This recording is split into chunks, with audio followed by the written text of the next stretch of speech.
আরে কাকা, এত খচে যাচ্ছ কেন? হ্যাঁ হ্যাঁ, খচে যাচ্ছি তো কি হয়েছে? খচে যাচ্ছি তো কি হয়েছে? তোর পেছন ফাটছে কেন?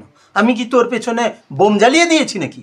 আরে কাকা, বেফালতু রেগে যাচ্ছ আর উল্টো পাল্টা কথা বলছো, তাই না?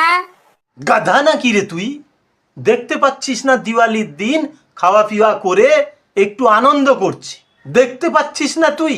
নাকি এটা সব ফালতু? নাকি তুই ভাবছিস যে কাকার বয়স হয়ে গেছে, রসকস সব শুকিয়ে গেছে, তো কাকা আনন্দ ফুর্তি করতেই পারে না? তাহলে ও এত উদাস কেন? এ এ তো ফেকুয়া, একদম ফাট্টু।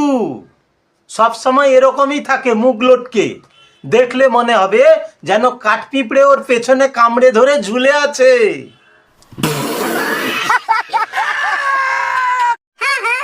তুমি তো জানো একেবারে আনন্দিলাল, বুড়িকে দেখলে তো তোমার পিছে শুকিয়ে যায়। শুকিয়ে যাচ্ছে তো? তোকে কি আমি কোনোদিন বলেছি এসে তেল মালিশ করে দে? নাকি তুই নিজের থেকে কোনোদিন এসে আমাকে তেল মাখিয়ে দিয়েছিস? সেটা যখন কোনোদিন করিস না, তাহলে ভদ্রভাবে কথা বল, না হলে কানের গোড়ায় এক বাজিয়ে দেব না। বন বন করে মাথা তোর ঘুমতে থাকবে, দৌড়াতে থাকবি তুই পাগল কুকুরের মতো। ছাড়ো না কাকা, হয়তো ওর মনে কোনো দুঃখ আছে। তখন থেকেই দেখছি মুখ গোমরা করে কুত্তার পোঁদের মতো মুখ করে বসে আছে।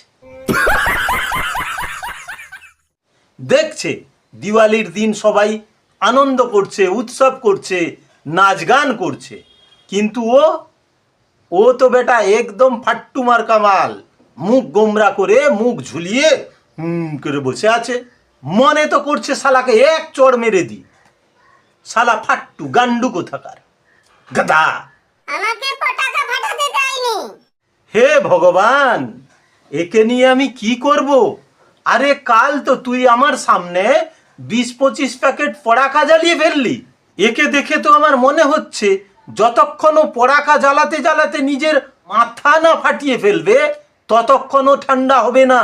বেওকুফ গাধা, পড়াকা পড়াকা পড়াকা, 24 ঘন্টা 365 দিন পড়াকা পড়াকা পড়াকা।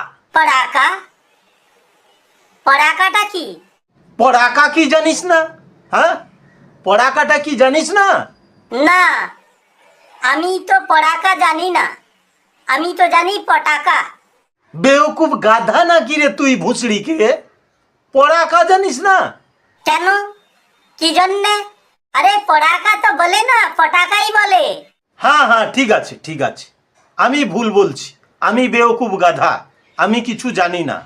শুনবার থাকলে শোন, বস এখানে, না হলে যা, ভাগ ভাগ এখান থেকে, ভাগ ভাগ। আরে কাকা, ওকে বসতে দাও, বসতে দাও, রাগার দরকার নেই, ওকে বসতে দাও। আরে তুই বস বস বস। আরে আমিও পড়াকা জ্বালাই, মন ভরে পড়াকা জ্বালাই।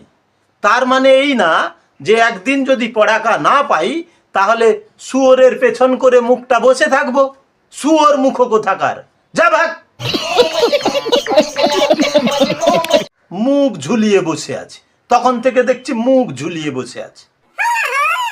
এই বয়সে কত রস! কিছু বললি? না না, বলার আর কিচ্ছু নেই।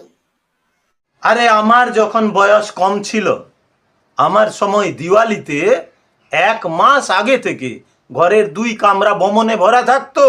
বমত? বমতটা কি? হ্যাঁ হ্যাঁ, বমত। এখন বলবি বমতটা কি সেটাও তুই জানিস না, শালা মূর্খ গাধা। না না, বোম বোম বোম, বমত, বমেতে ভরা থাকতো, বমেতে, বম দিয়েই ঘর ভরা থাকতো। বুঝেছ? বুঝেছ মাস্টার মশাই, বুঝেছ? নাকি এখনো খোপড়িতে ঢোকেনি? কোথা কোথা থেকে সব চলে আসে এখানে। বেওকুফ গাধা, পাঁঠার দল কোথাকার, বিরক্তি করে মারে আমাকে এখানে। ঠিক আছে ঠিক আছে। গাধা, একদম গাধা। শালা একদিন এক একটা গাধার বাচ্চা জুটেও যায় এখানে। কি আর বলবো, গাধা তো নয়, একদম গাধা।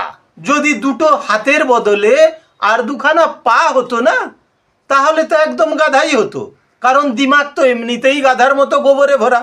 যা ভাগ এখান থেকে, গান্ডু শালা।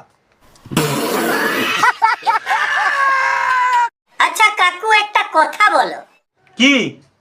গাধা তো বুঝতে পারলাম, কিন্তু একদম গাধাটা কি? ওর কি দুটো লেজ? যে লোকের দুটো পা, দুটো হাত, লেজ নেই, কিন্তু মাথাটা গোবরে ভরা, ওই রকম লোককে বলে গাধা, একদম গাধা। अच्छा